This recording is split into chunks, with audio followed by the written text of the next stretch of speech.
Children have another bias called the mutual exclusivity bias that helps them to learn language. One of the a good example of this bias is shown in the pictures on page 165. They ask us, given this picture of a hammer and a picture of another contraption, which is the dopaflexinator?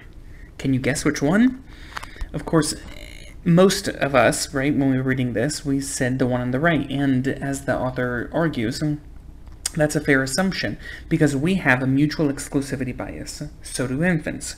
Infants assume that if you wanted to talk about the object on the left, the hammer, you would call it a hammer. If you wanted to talk about the other object, whose name we don't know, you would call it a new name, right? But this bias here could be rooted in communicative intent, or it could be rooted in some other, like, naturally occurring bias like the others are.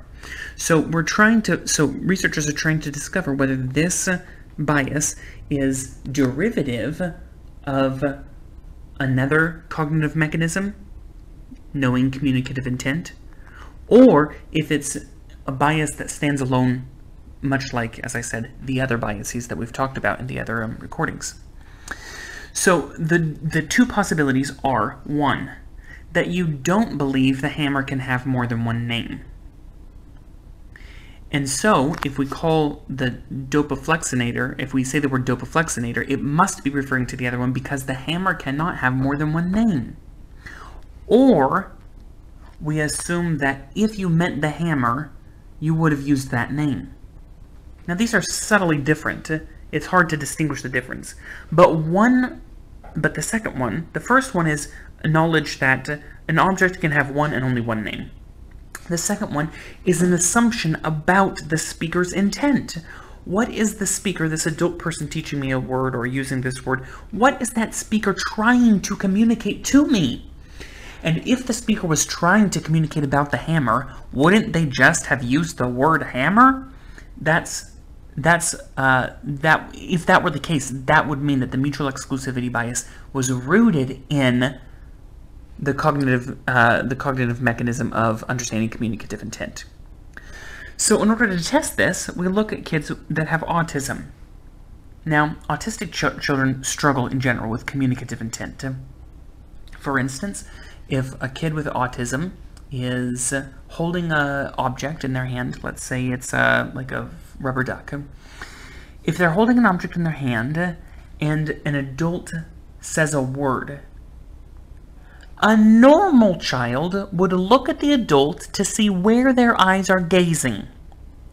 And if their eyes are gazing at the toy in their hand, this rubber duck, then they will know that that word is associated with this rubber duck. But if the adult is looking at a phone on the table, then the infant will infer, I should say, from the eye gaze of the adult, that the word they just said is not referring to what they have in their hand, which is a very egocentric perspective, but that it's referring to where the adult's eyes are pointed, where their gaze and their attention are focused. And so if the adult is paying attention to the phone and says the word phone, then the infant, a normally developing infant, would look at the adult, look at the phone, realize that word is not talking about my rubber duck. That word is talking about whatever he's looking at on the table. But a child with autism doesn't make that same assumption. A child with autism struggles to infer communicative intent. A child with autism can't connect in the same way with adults and really struggles with eye contact. So if a child with autism is holding this rubber duck and an adult says a word like phone, the child with autism will assume that that word phone is referring to the rubber duck because that's where the individual with autism, that little kid, is paying attention to the duck. And if the kid is paying attention to this rubber duck, then certainly everyone else in the whole world must be paying attention to the duck too. And so children with autism, they struggle to learn language, and they struggle, and the reason why they struggle with language is because they struggle with communicative intent. So now, understanding that, back to this problem of the mutual exclusivity bias, we can use autistic children to test whether this bias is rooted in communicative intent or if it's a standalone bias not related. And so we do a test with children who have autism, and children with autism do just fine.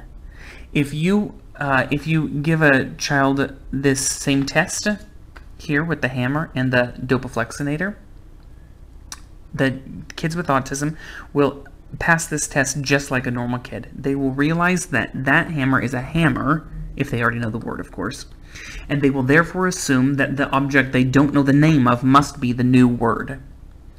That suggests that it can't be rooted in communicative intent because kids with autism suck at that.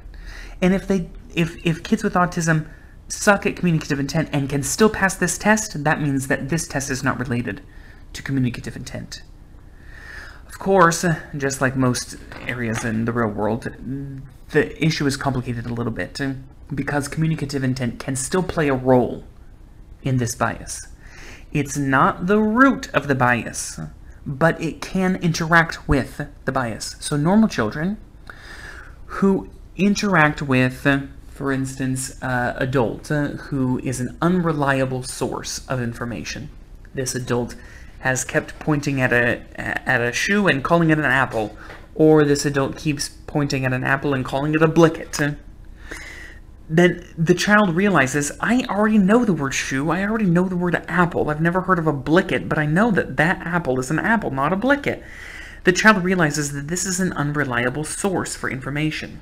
And if you showed this same test, this hammer and the dopaflexinator, to the child, and you referred to the dopaflexinator, the child would not know which object the person was referring to. Because even though their natural assumption with most adults is, oh, if you wanted to talk about the hammer, you talk about the hammer. In this case, the adult is unreliable. They're calling weird names to weird things all the time. So the child will suspend the mutual exclusivity bias because the communicative intent of the adult is unclear.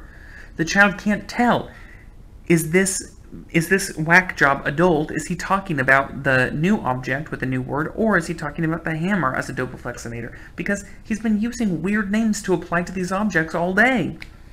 So even though the mutual exclusivity bias is not rooted in communicative intent, it is related to communicative intent in that children who understand communicative intent can suspend the bias, the functioning of the bias, when the communicative intent is unclear.